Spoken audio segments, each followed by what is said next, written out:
या दर्द है या दर्द होगा, तो इंशाल्लाह वो हमारा काम कर देंगे। और अगर नहीं करते हैं तो शिक्षा में इसी तरीके से जाया होते रहेंगे और चीजें होती रहेंगी। ये मेरे कई दिन से मैं सोच रहा हूँ कि ये समायोजन का जो मसला है, अच्छा ये क्या नाम समर कैंप का, मैं काम करने के लिए शिक्षा मित्र और निदेशक तो कभी घबराता ही नहीं। बचा कौन सा काम है ऐसा, चाहे वो बोर्ड की ड्यूटी हो, पोलियो की ड्यूटी हो, सुपरवाइजरी हो, वैक्सीनेटरी हो, बीएलओ हो, बीएलओ में सुपरवाइजरी हो, पोलियो हो, पोलियो में सुपरवाइजरी हो, बोर्ड हो, बोर्ड की ड्यूटी हो, बाल गणना हो, जनगणना हो, स्वास्थ्य के और सारे बहुत सारे काम छोटे मोटे हम लोग करते रहे हैं, आधार लिंक हो। अरे कौन सा काम ऐसा बचा है जो हम लोग नहीं कर सकते हैं या नहीं करा है। लेकिन सर पेट भरना चाहिए, ये मेरा सवाल है बुनियादी। और ये मेरा इसका सर टाइम बाउंड होना चाहिए। किसी भी चीज का दुनिया में टाइम बाउंड अगर नहीं है, उस चीज का सर कोई मतलब नहीं है। कोई नेतागिरी करने से कोई फायदा नहीं, कोई अभिनेतागिरी करने से कोई फायदा नहीं उसका।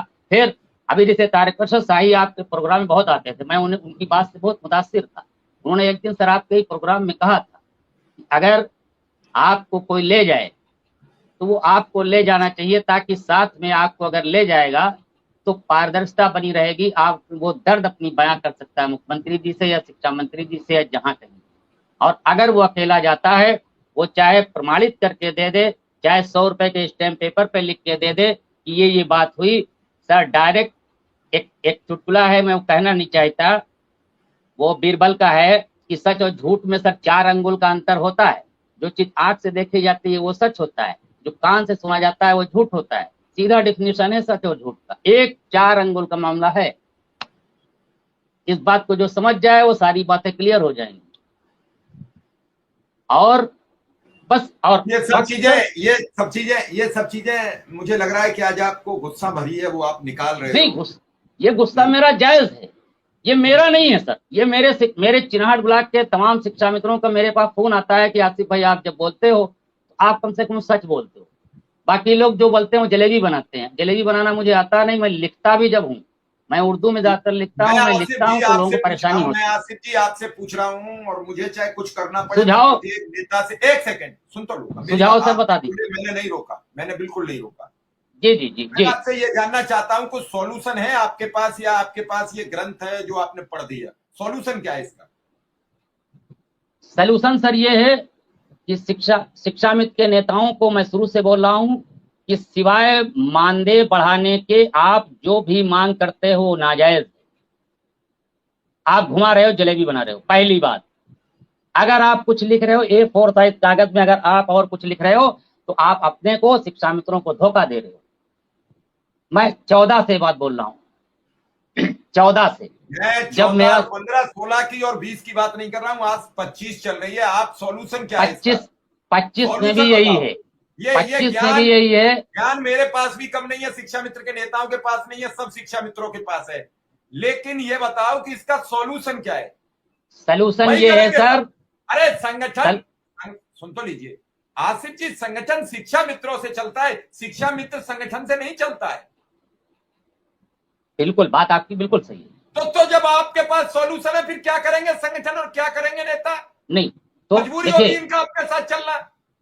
नहीं संगठन सर देखिए, संगठन जब संगठन का नेता जो तय करेगा, जैसे एक दिवसीय धरना लगाया, वो कहा कि निश्चित काल के कानून के, फिर आप कहेंगे कि आप कह रहे हो। आप हटे क्यों भाई, आप क्यों हटे?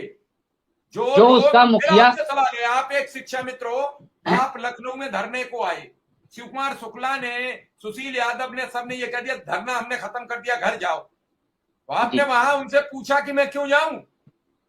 बाद में आप जब सब घर आ गए हो, उसके बाद ज्ञान फैलने लगे। ये बात सैकड़ों लखनऊ की जमीन पर खड़े होकर उनसे सवाल किया कि मैं नहीं जाऊंगा, मुझे जब तक नहीं मिलेगा तब तक नहीं जाऊंगा। आपने बुलाया क्यों? देखिए सर, जब बात आपकी बिल्कुल जायज है, और सैकड़ों लोगों ने ये बात पूछी है, सैकड़ों लोगों ने, हमारे जैसे सैकड़ों लोगों ने पूछी है। लेकिन सर इसमें लेकिन सब चुपचाप आए लखनऊ से, सब चुपचाप आए। देखिए एक बात उसमें होती है कि जब बारात का दूल्हा भाग जाए, जब बारात का दूल्हा जब भाग जाता है तो फिर बाराती का रुकना वहां से कहीं से कोई लॉजिकल नहीं रह जाता है। नहीं, आप ये भी सर ध्यान रखिए। नहीं, जब मुद्दे पर लाए तो फिर मुद्दे पर बात हो, फिर उसे, हाँ बिल्कुल बात सही आपकी, बिल्कुल बात आपकी सही। कि जो लोग संगठन पर, सरकार पर सवाल कर रहे हैं। मेरा जी। सवाल अगर गलत है तो आप मेरे नहीं नहीं, गलत नहीं है, सही है सवाल। तो फिर कोई सॉल्यूशन का तो विचार करो कि सॉल्यूशन क्या है। ये कहने से सॉल्यूशन नहीं ये होगा है, कि मुझे पता है, मैं बिल्कुल बात, माफी मांग लूंगा, ऐसा हो जाए तो ऐसा कर ले। नहीं, आप जो लोग अपनी बात रखते हो, मैं खुला मंच बिल्कुल नहीं सही तो आपको सर, दे रहा हूं तो कि आप उस ये कह के नहीं छूट सकते कि वो नेता मेरा नाकाम है, वो मेरा मुख्यमंत्री नाकाम है, कि मेरे बेसिक शिक्षा मंत्री काम नहीं करते, इससे नहीं छूट सकते। आपको ये बताना पड़ेगा कि जो आप कर रहे हो वो सॉल्यूशन नहीं है, सॉल्यूशन ये है और इस पर वर्क करो, हमें कामयाबी मिलेगी। उसके बाद अगर शिक्षा मित्र के नेता उन सब चीजों को स्वीकार नहीं करते हैं तो उनसे सवाल किए जाए कि भाई आम शिक्षा मित्र सर ये, और अरे सर कहाँ स्वीकार मैं करते आप ही हैं, से अरे सर मैं कहाँ आप स्वीकार, अरे 14 में सर बगैर टेट के एक साहब, अब मैं उनका नाम भी लेता हूँ, एक साहब कह रहे थे गोमती में कूद जाऊंगा और सरकार उनकी मान ली।